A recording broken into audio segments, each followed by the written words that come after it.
Welcome back to Weebcon TV. Next we have Audrey with Meiji Productions with her new trading card pins. Here to tell you a little bit more, I'll hand it over to Audrey. Hi, I'm Audrey. This is my expert on trading cards, Sarah.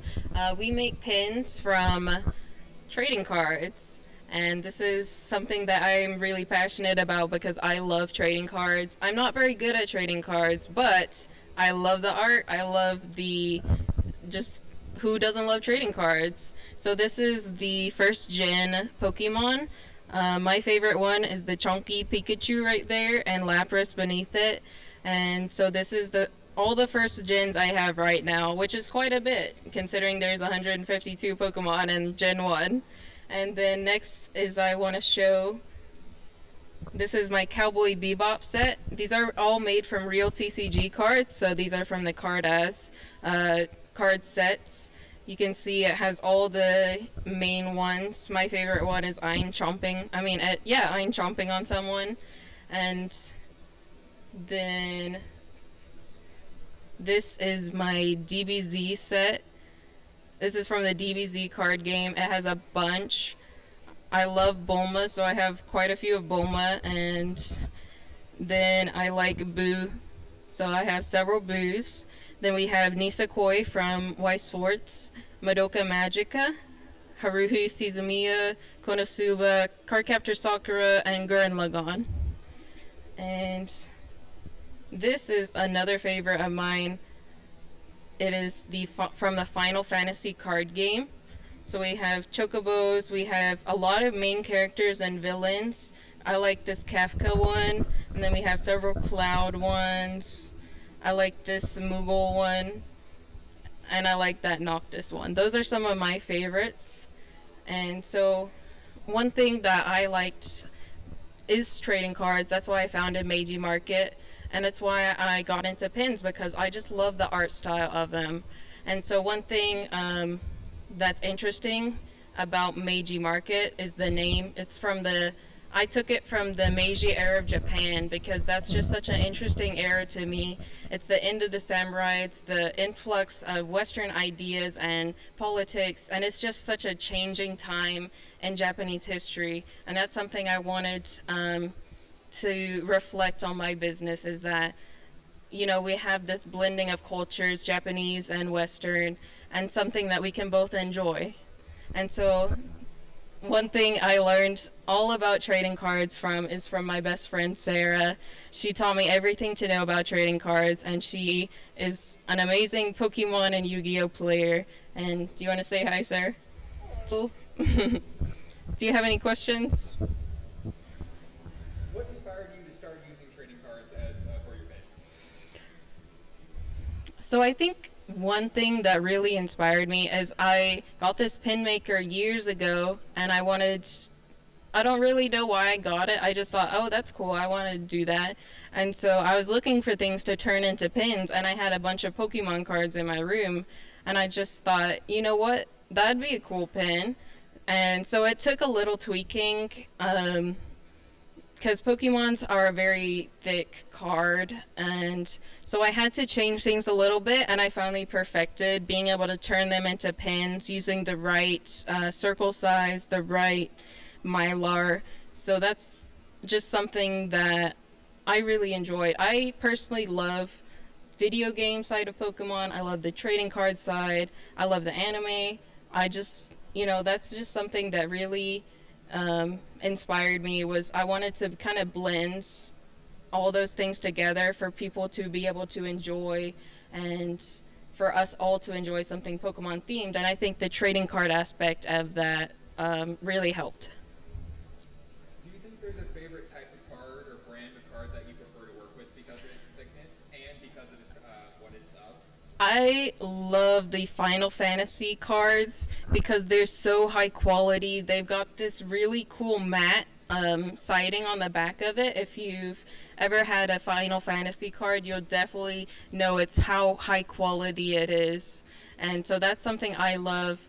But also Pokemon cards, they're obviously well known for their thickness. They've got to stand the test of time, and 10, 20, 30 years later, these cards are still in beautiful condition, and that's something I also appreciate.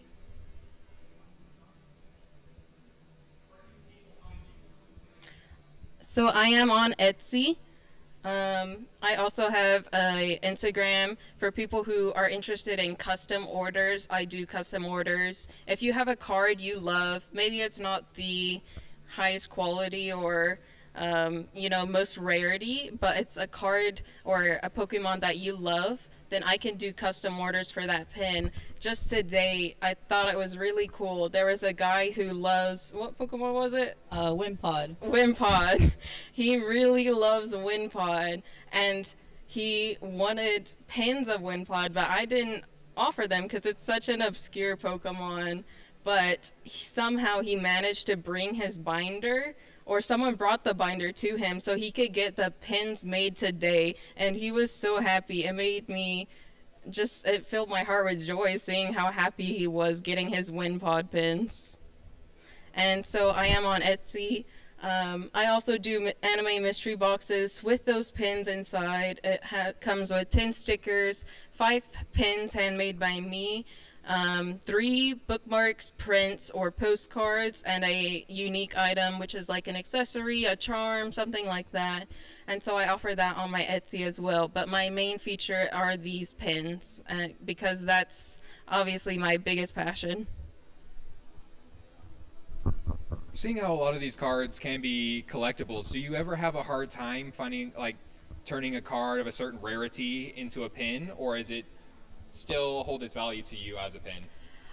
So that is something that it was a lot of concern to me. I didn't want the card to be worth more than a pin. So Charizard, for example, it's hard to find Charizard cards because those are a fan favorite.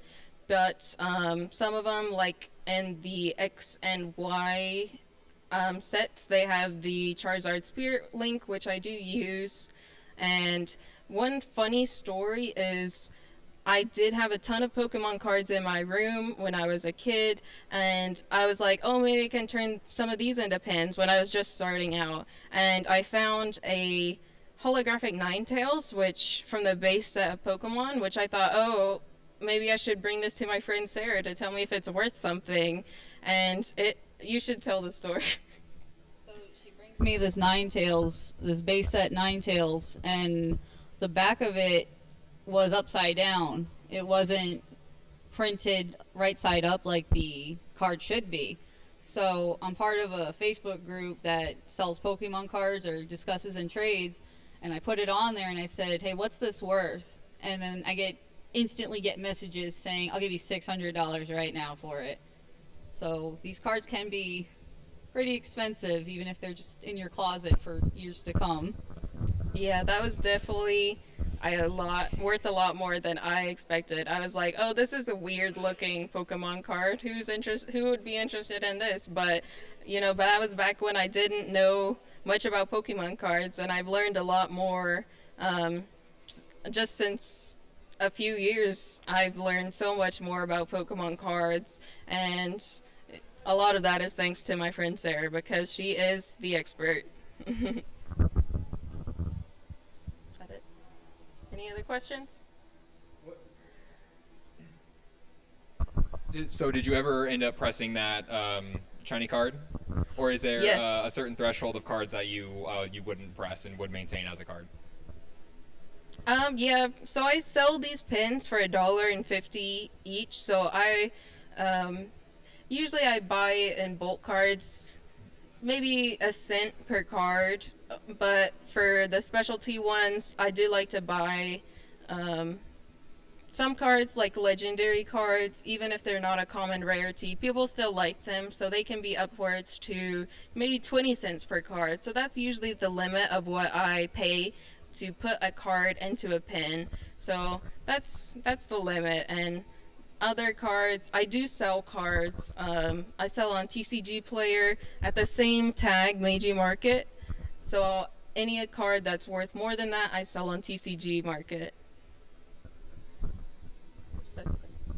Well, thank you guys for tuning in. I think we did a fantastic job here showing these fantastic products. A lot of them close up in detail look amazing.